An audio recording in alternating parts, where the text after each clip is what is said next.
Hey guys, it's Ed from Pixel, and welcome back.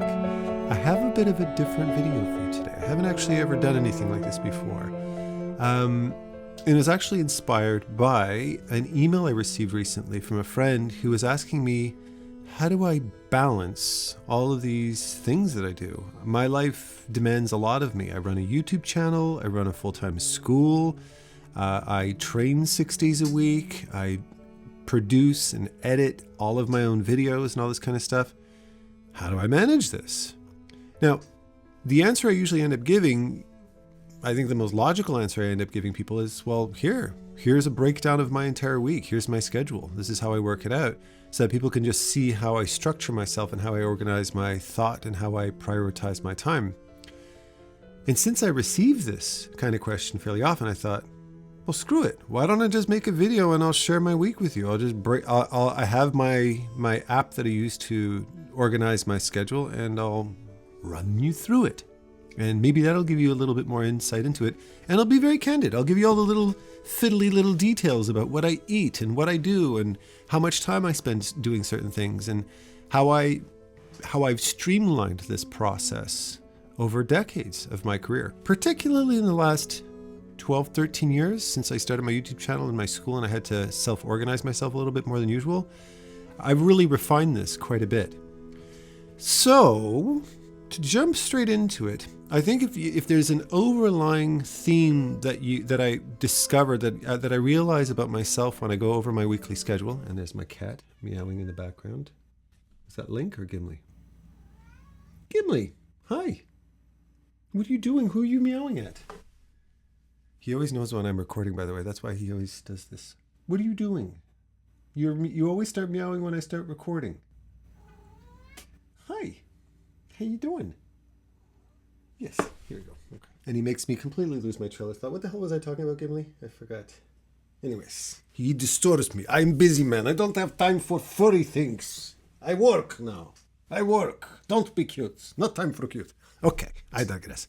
So, I realize, one of the things that I realize when I repeat this, when I reiterate this to different people, is one of the overlying themes to my mindset is repetition.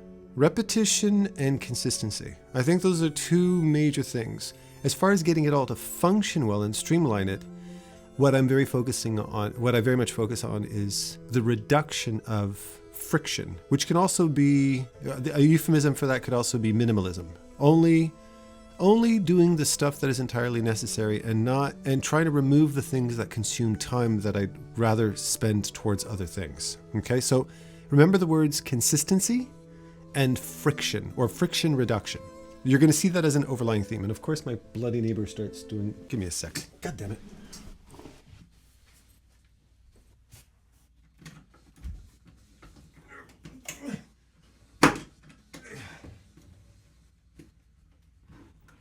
I swear to God, every single time I go down and record, my neighbor decides, oh, good, Adam's recording, let's turn the lawnmower on. I love him, but Jesus, he cuts his lawn twice a day. He's a bit obsessed. Anyway, Portuguese people and their beautiful lawns, it always has to be impeccable. Okay, so let's start off with the app that I use to organize the apps actually. So my calendar, I generally use Google Calendar. Why? It's for a couple of specific reasons, but the primary reason why I use Google Calendars is because you can color code things. Apple has not updated their app. The only way you can color code things is by creating, quote, different calendars, which is an incredibly stupid way of doing it. Google Calendars, I can just right click on it and select whatever color I want. So I use Google Calendars, and the only alternative calendar that I used to use one called Calendars, which also allowed me to sync my color coding with Google Calendars. And as of late, Notion Calendars, which they released recently, is really, really awesome. And allows you to book Zoom calls and do all that directly through the app. And you even get like pop-ups for Zoom calls that you can click on to launch a call directly. So I really love that. Their desktop app, Notion app, is awesome for the desktop, but their iPhone app is complete ass. The only calendar app that actually has the best kind of layout is Google Calendars, both for desktop and for mobile because you see the entire week in one shot. And if an app can't do that, then screw you. So I need a weekly view so I can flip through weeks and organize myself by week, because that's how I think. And I need things to be color-coded. Color coding really helps me to organize myself visually, which is generally how I prefer it. Apart from that, the only other main app that I use for my weekly planning, and I love this app, is Sunsama. I don't know if I mentioned it before. And Sunsama has this very minimalist, clean type of time blocking structure to it, which I find super, super intuitive. And it can use Pomodoro timers and all that kind of stuff. And it allows you to visualize your entire week visually in blocks. And there's just something about the way that this app is organized that is just so much easier for my brain to process information instead of just looking at walls of text and information that generally doesn't tend to work with me. And it's a very clean, beautifully designed interface. So I'm a big fan of it. And I use it for pretty much everything when it comes to organization. I've been using it for well over a year and a half now, and it's kind of a necessity for me as far as my organization concerned. And I don't think there's any other apps that actually have this level of intuitiveness. Not only is it really good for organizing, but it also has extra added features, like it syncs with my Apple reminders, it syncs with my Google Calendar, it syncs with your Gmail. It auto archives things. If you're a couple of days late, it just goes into an archive thing so it doesn't clutter up your interface. It has integrated Pomodoro timers, and I use it for doing all my writing because it has all those basic writing features like headers and bullet points and checklists. You can do all of that directly in the app, so it pretty much covers every production need I need as far as that goes. So that's my personal favorite. I love that app. I used to use Milanote a lot more. But the issue with Milanote is that when it came to just weekly organizing, it's not really designed for that. It's more of a visual organizer in that sense. I still do use Milanote once in a while, but it's more, I use it more on a monthly basis when I'm planning out a series of projects. But for daily stuff, I use Sunsama as far as that goes. Now, with that said, I know I'm throwing a lot of info at you, so you can rewind and take notes if you need to. This is how I organize my week. My day starts early and I organize by the week. This is how my brain structures things. When it comes to training, exercising, I get up early before anybody else does. So I usually set my alarm clock for 5:30, 5:45. I might snooze once, and I'm at the gym when the gym opens at 6 a.m. Why? It's quiet. I don't have to fight over a machine. And if you go in the afternoon, you're always fighting over machines and I can't be bothered. So it's much quieter and it's easier for me to get my workout done. 2, because I have such a busy schedule during the day, if I try to squeeze in exercising during my weekly schedule, it just interferes with too many other things. And when I train early in the morning, there's nothing else I can do but train. So I get up early, I go to the gym, I have my workout. I'm usually out of there by 6:45, 7 o'clock. I come home, I take a shower, and by the time everybody's waking up and getting ready to start their day, I'm showered and ready to work. It's awesome. And I find that it's such plays such an instrumental part in my productivity because it immediately wakes me up into productivity mode. And because you're training early in the day, you're actually doing a physically demanding exercise. I find that is massively valuable in regulating your hormonal clock, your circadian rhythm, essentially, because you're waking up and you're training your brain to wake up right away. And by the time 9-10 p.m. comes, I'm getting ready for bed. My body starts to go into sleepy mode. So because I get up consistently, I also fall asleep consistently. A little quick tip, if you're somebody who suffers with irregular sleep, or sometimes you go to sleep really, really late, like 3-4 in the morning, which is very common for artists, then if you want to start regulating your sleep, I don't recommend going to bed earlier. Your body's not ready for it. You're going to end up tossing and turning in bed for like an hour or two, and you're starting to develop an unhealthy relationship with your bed, where it's a place of stress and insomnia. Instead, go to bed at your normal hour. If you fall asleep at 3-4 in the morning, go to bed at 3. But then wake yourself up early. So have a bit of sleep, deprive yourself a little bit for a day or two. So wake yourself up at, let's say, 8 o'clock a.m. So maybe you're only getting around 5-6 hours of sleep, but you're tired and you force yourself out of bed. And then that night you might be a little bit more tired. Your circadian rhythm is still not regulated yet. You go to bed. When you start to feel tired, maybe it's going to be around 1 or 2 o'clock because you're a bit sleep deprived. Again, you wake up at 7 o'clock in the morning. Rinse and repeat. I guarantee by the 3rd, 4th day, by the time 10, 11 p.m. shows up, or by the time, let's say 11, 12, depending on what time you wake up in the morning, you're going to be dead tired and you're going to fall asleep in 15 minutes. It's not about going to bed earlier. It's about waking up earlier. And the waking up is forcing yourself to wake up at that rhythm, and your body's going to regulate itself to get as much sleep as it can. Little quick trick there for you. That's how I fixed mine, because I used to have really shitty sleep all the time. I averaged around 4 to 6 hours of sleep for around 6 years straight, just to give you an idea. Okay. How I functioned off of that, I don't know. So I wake up early and I go to the gym. As far as my workout schedule is concerned, Monday, Wednesday, Friday is resistance training. So Monday is chest and biceps. Wednesday, shoulders and back. Friday is legs and tries. I've made it a regular tri-weekly process to do floor work to stabilize my core and strengthen my core muscles. Okay. And I believe everybody should be doing this as well. I think it's something that everybody should do, particularly if you're an artist hunched over your desk all the time, because that'll mess up your body really bad. Then on Tuesdays, Thursdays, and Saturdays, I do cardio. And my cardio usually consists of zone 2 training. Zone 2 is basically where you're working below kind of like a high cardiovascular range, where it's kind of a low mid intensity exercise that you can sustain over a very long period of time. So my zone 2 training, it usually ranges anywhere from 30 to 45 minutes of cardio. And it's a pace where you could hold a conversation, but you don't want to. There's a little bit of breathing going on. You are definitely breaking a sweat and stuff like that, but you can maintain it for a long time. And the exercises that you'll generally want to do if you're doing zone 2 specifically is an exercise where you can maintain the pace very consistently. So something like sprinting is not a good idea, right? Because a sprint is something that kind of requires you to take cool downs and things like that, and you can't necessarily keep your heart rate at a consistent pace. So I like to do stationary bike and or stair climber. Those are my 2 personal preferences. I don't like running because I don't like what it does to the joints and the knees and my back and all that kind of shit. I find that that's kind of asking myself for trouble. I will generally take Sundays off. I used to do 7 days a week, but I find that taking a day off is good for the soul. It's also good for balance too. You kind of want to remind yourself that taking a break every now and then is important. And since I'm fluctuating between resistance training and cardio, I'm not overworking any muscles. That's my workout exercise, my workout training.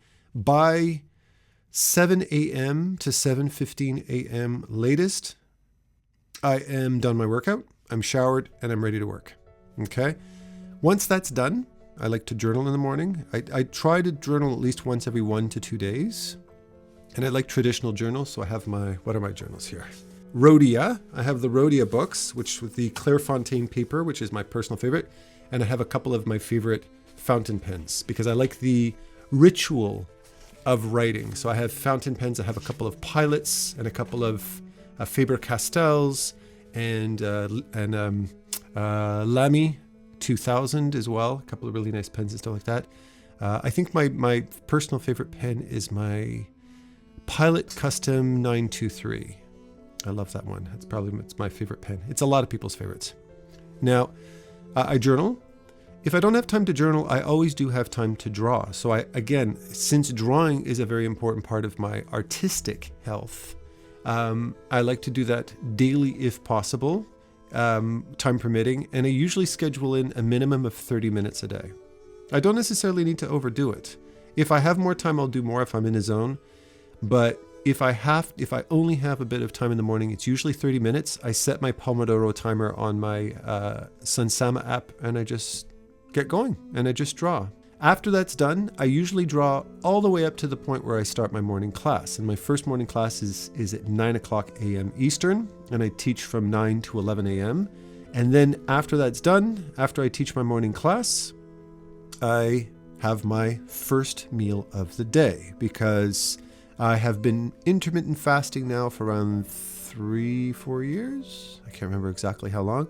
Otherwise, the only thing that I'll have in my morning is I usually in the morning before I leave for the gym, I have water with electrolytes and creatine. I usually take that right before I go to the gym. So the first thing I do as soon as I wake up, I like to get hydrated early in the day. So right in the morning, I have my electrolytes and my creatine, and then I go to the gym. Otherwise, I'm drinking black coffee because I'm intermittent fasting, so I don't have any calories. Black coffee in the morning until I have my lunch. And at lunch, my lunch is very consistent. So when it comes to my meals, I have actually recently started doing keto.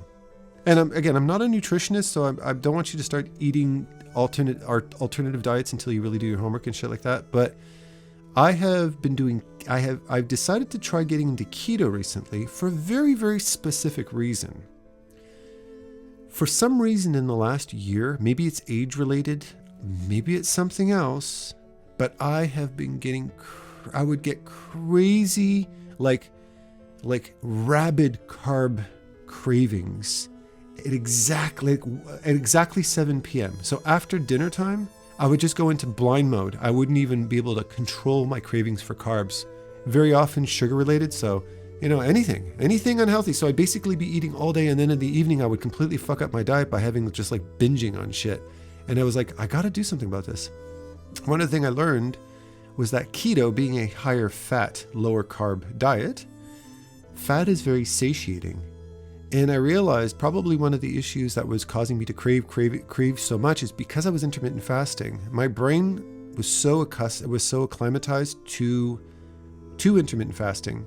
Since I wasn't consuming enough foods that had fats in them, that my body would go into like almost a hibernation mode. You need to eat now because you're not going to be eating till noon tomorrow. So my brain just hormonally started to learn to say, Adam, just fucking eat. Eat. Go and eat now. And it was so much that I couldn't even control my cravings. So since I switched myself over to keto, that kills cravings without increasing the calories. So I found that's been really working for me, and I've been able to kind of get my weight and my general diet more under control and start to regulate the consistency.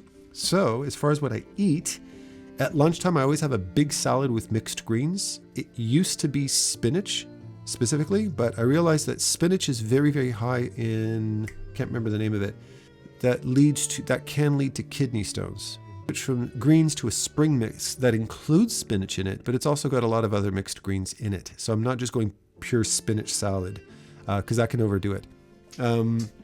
So I always have a big salad like that I usually mix with a small handful of blueberries. I don't want to overdo blueberries because the insulin index is a little bit higher. So I've trying to keep myself on keto as far as that is concerned. So maybe a quarter cup of blueberries.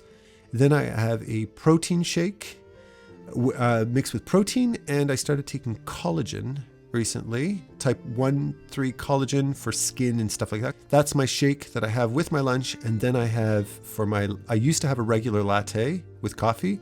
However, I have since switched to almond milk, not oat milk, because almond milk is much lower in carbs and it's zero sugar added almond milk with a decaf espresso.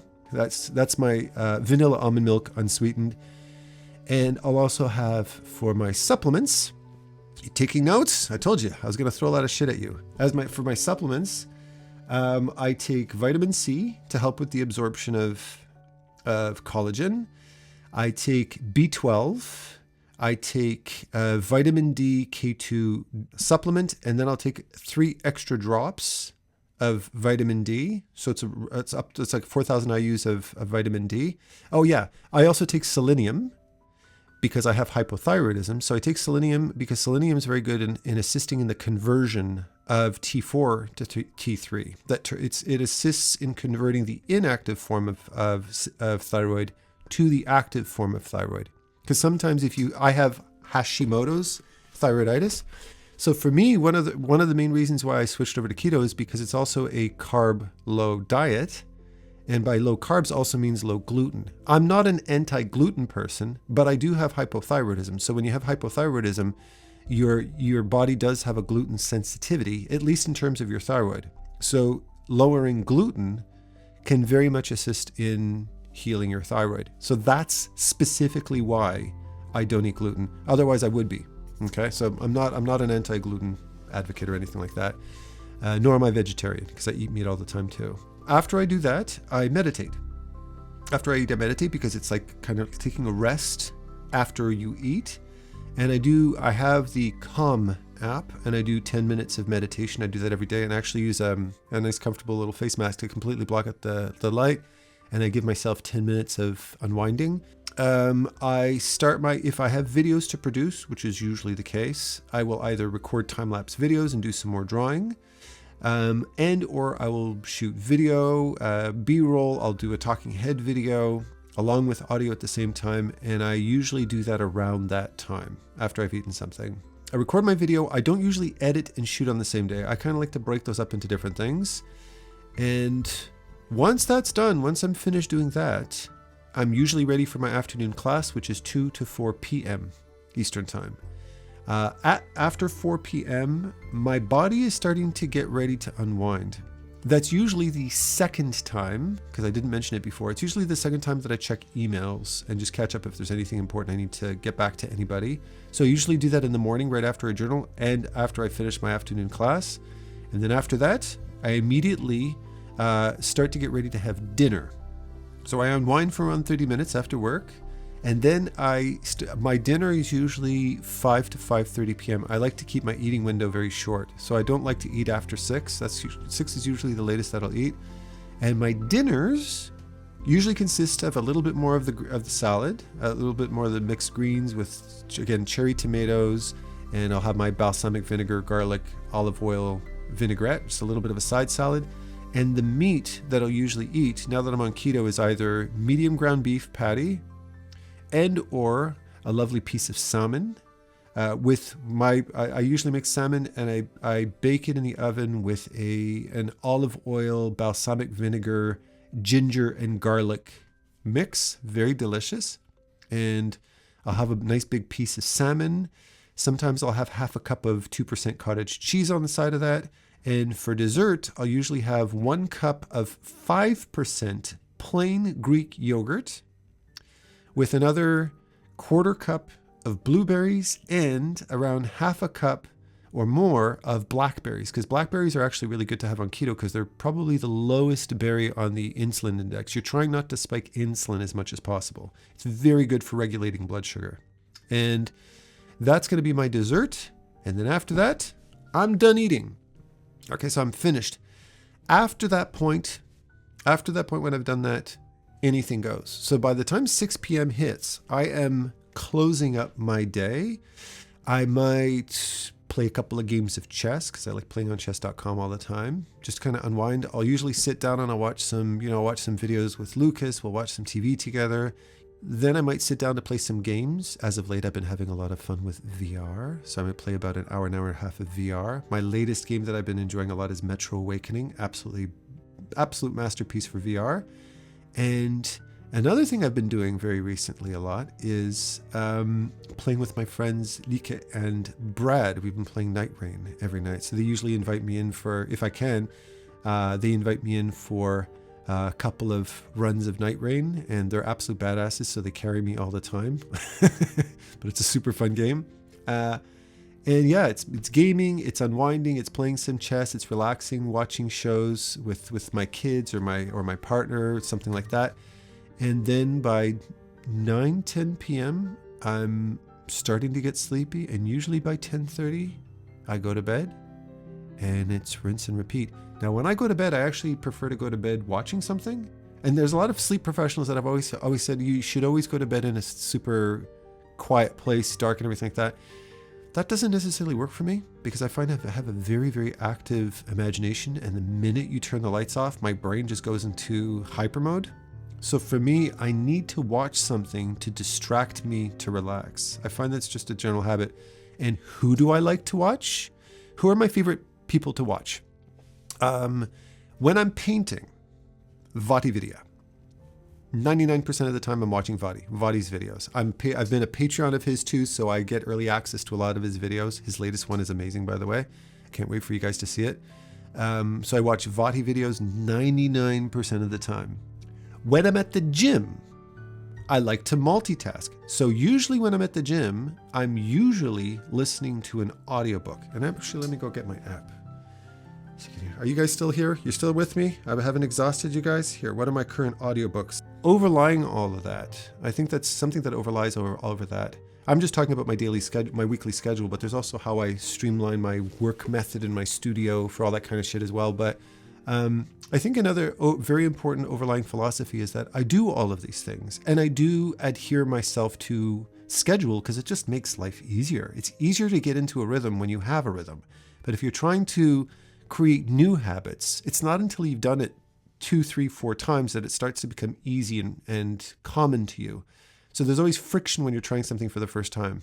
However, I very strongly advocate for balance, meaning if my family goes out to get a rockaberry pie, I ain't gonna go, oh my God, I can't touch that. If I go to a restaurant and people are making or I go to a friend's house and they're making a nice pizza that's high in carb and I'm on a keto diet, I'm gonna have a fucking pizza. You know what I'm saying?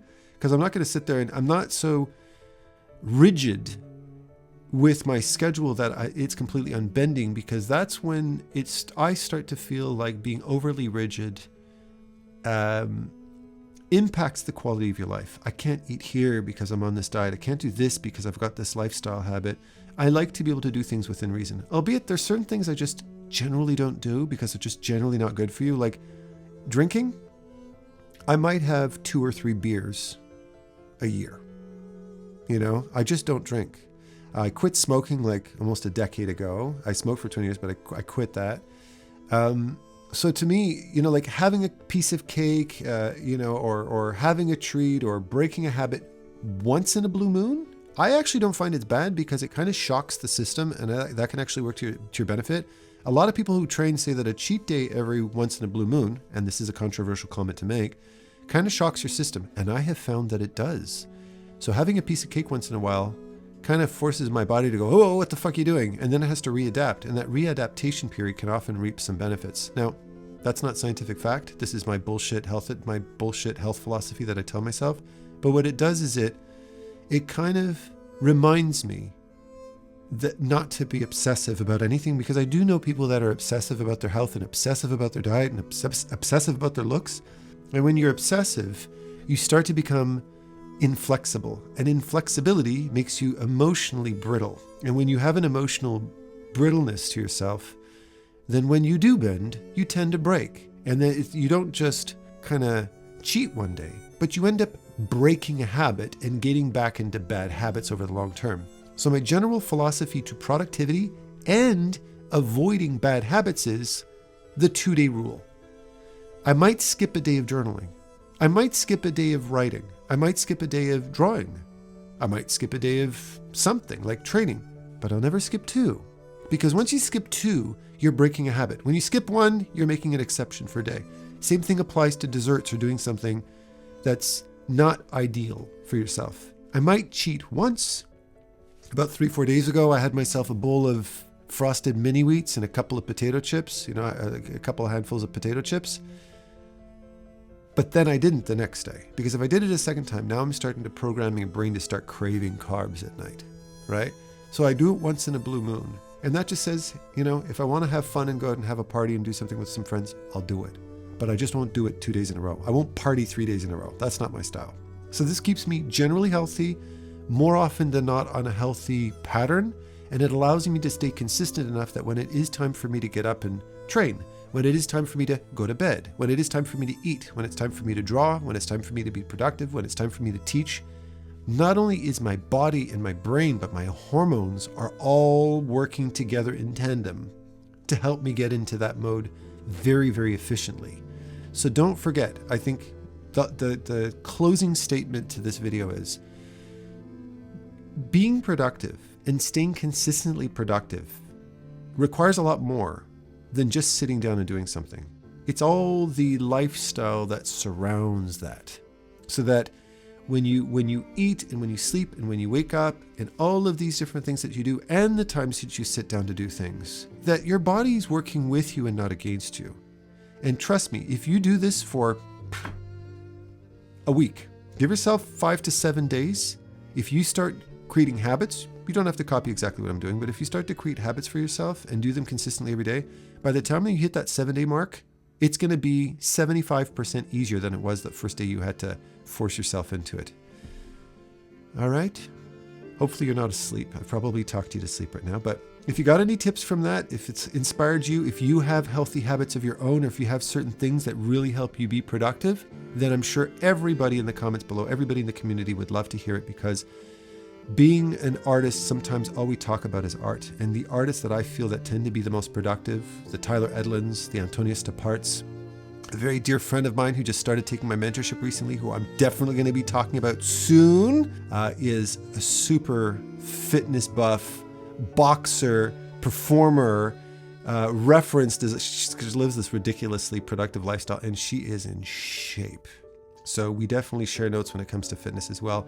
If you can live a fit life, not just a fit mind, then you become an all-rounded productive person, and all of these different systems work together to make you a better person. I'm going to shut up now. I love you to pieces, and happy painting. Take care.